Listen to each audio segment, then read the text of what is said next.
The year is 1974 and the horror genre has already been through several significant and iconic stages in its evolution, and Jaws is just 1 year away from fully commercialising and establishing the genre as a blockbuster event. The genre's roots begin in the early 20s with the shadow-heavy and atmospheric German expressionism of the era, to the iconic Universal monsters of the 30s through to the 50s, and even now they're attempting to bring these legends to the big screen with varying degrees of success.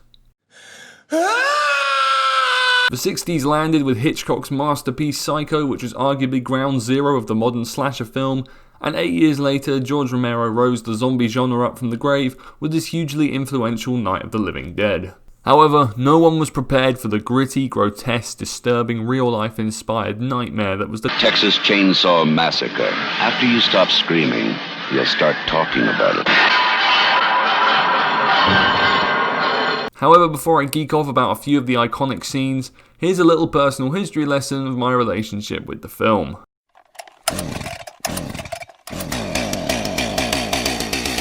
I first saw the Texas Chain Saw Massacre when I was around 12 or 13. It was around the time when I was first getting into watching and collecting films, and all I really wanted to do was find the most infamous, scary and bloody films to watch.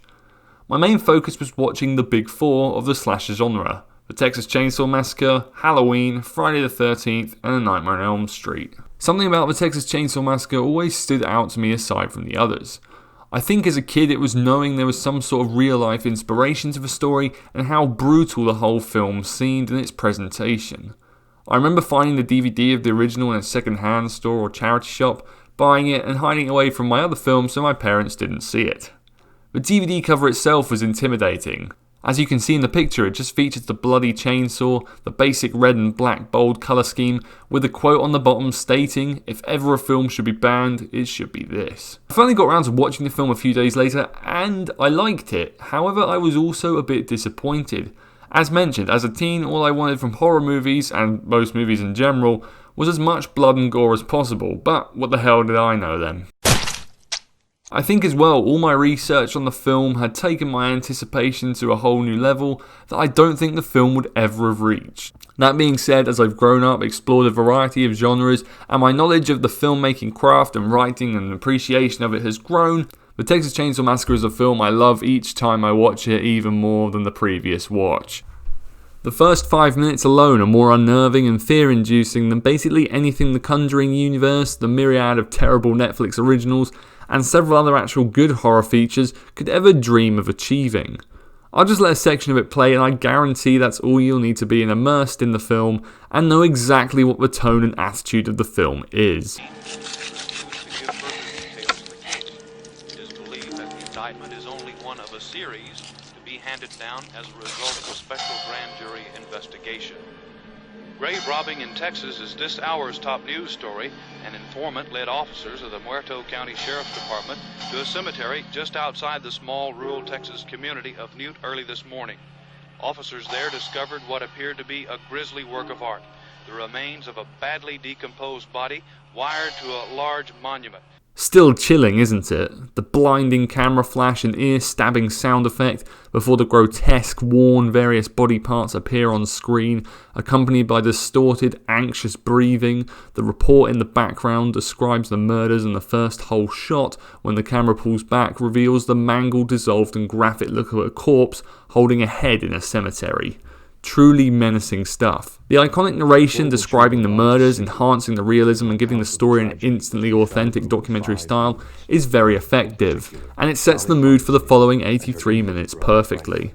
The documentary style carries over into the film itself throughout the whole duration, not for a completely purposeful or intentional creative decision, but a lot due to the film's limited budget, and this being the late director Tobe Hooper's second feature film. Despite being shot on a shoestring budget, the film has a macabre beauty to it throughout.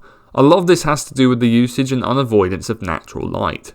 The film was shot during the summertime in the open fields and rural landscape of Texas, and this allows for some fantastic wide-angle and long-take shots to establish the locations, emphasize the isolation of the characters, and just how far out of sync the Hewitt family are with everyday society. The filmmaking crew would work 12 to 16-hour days in this relentless heat, with sequences being shot at all times of the day. This allowed for sunset and sunrise to be used for great effect, most iconically for Leatherface's character-defining and legendary scene of him swinging his chainsaw around rapidly. The grotesque level of detail inside the Hewitt house is a true work of art of set design for horror. Bones litter the floor, windows are smashed, you can smell the place just by looking at it, and it truly is nauseating. The non-stop insanity-inducing, discomfort-heavy shooting schedule and rough conditions took a toll on everyone involved, and you can clearly see that in their performances. The dirty, sweaty, stained clothes and grubby, unflinching rawness of the visual style all heavily add to the realism and intensity of the film's attitude and intent. For me, the scene that this is all encapsulated in best, and in my opinion the film's truly most horrific and disturbingly effective scene, is the family dinner. Take no pleasure in killing.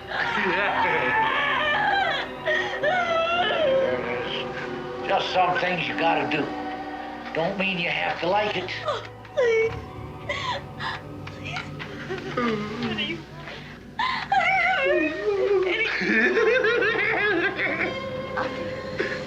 I'll do anything you want.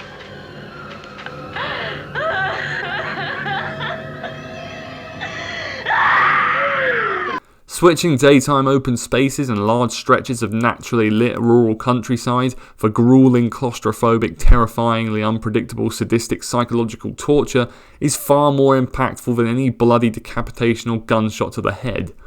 The editing is masterful here, cutting around the table, seeing the maniacal glee on the faces of the deranged Hewitt family.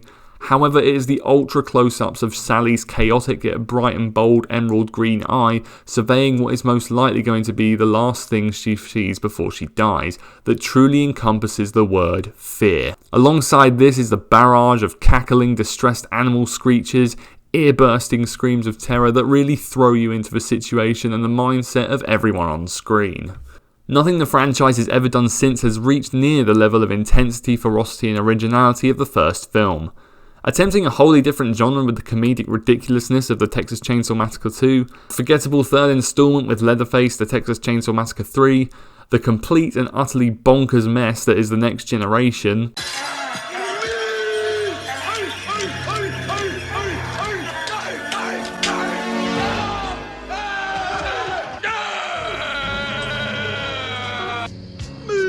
and then the solid 2003 remake and its decent prequel, the bland 2013 reboot, and then an origin story 5 years later simply titled Leatherface. However, the Saw still spins next year with what promises to be the true successor to the original film. But we've heard that so many times before. To this day, over 40 years later, the Texas Chain Saw Massacre is still one of the most fierce, striking and impactful icons of the genre that will never lose its obscure, demented fun and ferocity, leaving all those who watch it bloodied, shaken and wired with energy.